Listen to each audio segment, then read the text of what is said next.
reserves. The gentleman from New York, Mr. Morelle, is recognized. Thank you, Mr. Speaker. I yield myself such time as I may consume. And I rise in strong support of H.R. 6019.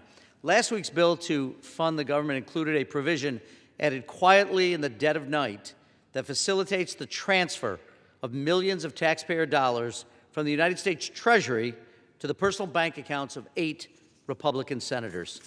And not just any senators. They were senators who may have had knowledge of or even participated in efforts to overturn the 2020 presidential election. Efforts that culminated in a violent attack on this very institution.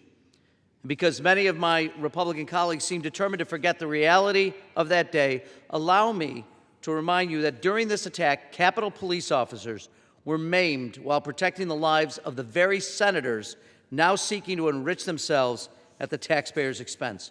Officers lost eyes, they lost fingers, they suffered traumatic brain injuries and had their spinal discs smashed. One was stabbed with a metal fence stake. Another suffered a heart attack after being repeatedly tased. Some tragically lost their lives. Others were so severely injured that they could no longer continue to serve in law enforcement. The plot to overturn the 2020 presidential election led multiple grand juries, both state and federal, to bring felony charges against its organizers and participants.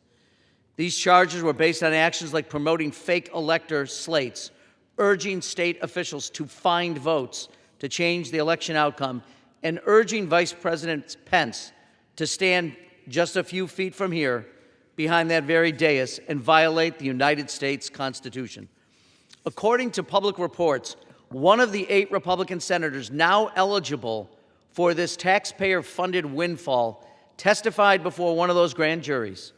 At the conclusion of the testimony, that Republican senator reportedly embraced the prosecutor and lauded the work of the grand jurors as cathartic. That same senator announced just yesterday that he intends to seek his payout of tens of millions of dollars from federal taxpayers. It should be clear to everyone here, under no circumstances should the power entrusted to us as members of Congress be used to line your own pockets. Period. Full stop. And anyone who voted for this appalling provision, including all but 2 House Republicans just last week, should feel ashamed of themselves. As these Republican senators and House members know, phone records are among the most routine tools used in criminal investigations. They do not reveal the content of any conversations. They simply show which numbers were called, which numbers called them, and when those calls were made. They are essentially phone bills. If these Republican senators genuinely believe that their civil liberties were violated, or if they are interested in changing the law relating to subpoenas, then they are better positioned than literally anyone on planet Earth to hold hearings, draft legislation, and debate proposed changes in the open. But that's not what this is all about. This is about ensuring the law applies to every other American, just not to them. Let me repeat that. This law applies only to them, not even members of the House of Representatives, nor should it. Not to any other American citizen, just them. This kind of self-serving, self-dealing, one-sided, get-rich-quick scheme at the expense of taxpayers is why Americans are so disgusted with this Congress.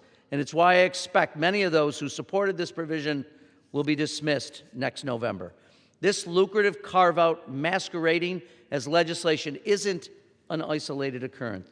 It's part of a broader pattern, the weaponization of the Department of Justice and the United States Treasury to reward allies and punish perceived enemies. Let me briefly highlight just a few other examples.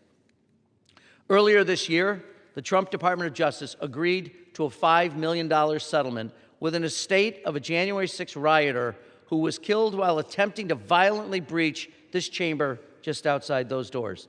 As the chief of police of the Capitol Police said at the time, the settlement, quote, sends a chilling message to law enforcement nationwide, especially to those with a protective mission like ours, end quote. According to public reporting, Department of Justice is also negotiating a settlement of up to $50 million to disgraced former General Michael Flynn over the purported wrongful prosecution, even though he confessed to the crimes for which, incredibly, he now says he was wrongly prosecuted. You can't make this up.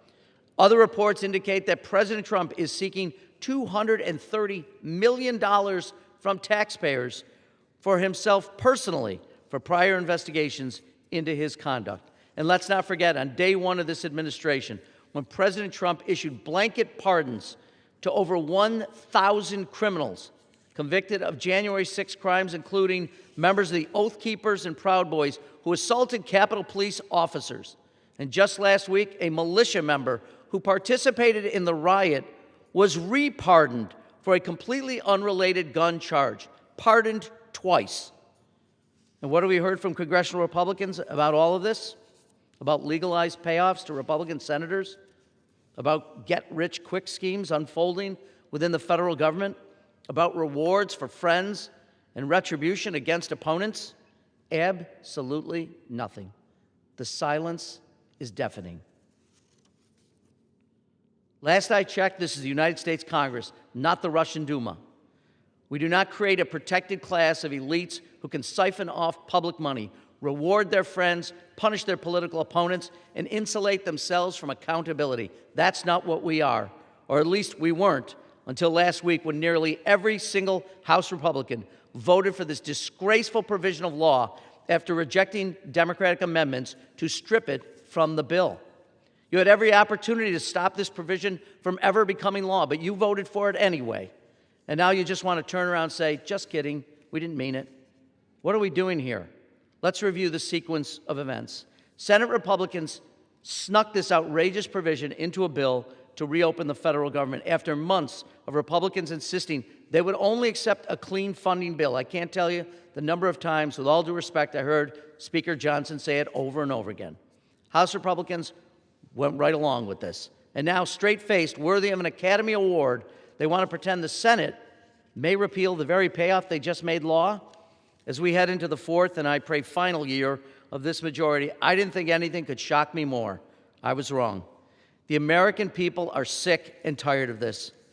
They're sick and tired of watching politicians come to Washington to get rich while everyday Americans suffer through an affordability crisis Republicans don't appear interested in confronting. They're sick and tired of watching Republicans block a tax credit that would lower health insurance costs for millions of Americans after passing a partisan budget that will throw millions more off Medicaid, only to turn around and create a slush fund for themselves. I represent Rochester, New York, the city Frederick Douglass chose to make his home and to publish the North Star. Douglass reminded us, the life of the nation is secure only when the nation is honest, truthful, and virtuous. Ask yourselves, is sneaking this self-enriching provision into what was supposedly a clean funding bill honest, truthful, or virtuous? I think we all know the answer. In fact, I'm so opposed to this corrupt provision, I actually voted against it last week. And I look forward to hearing my colleagues on the other side of the aisle try to explain why they did not. I reserve the balance of my time.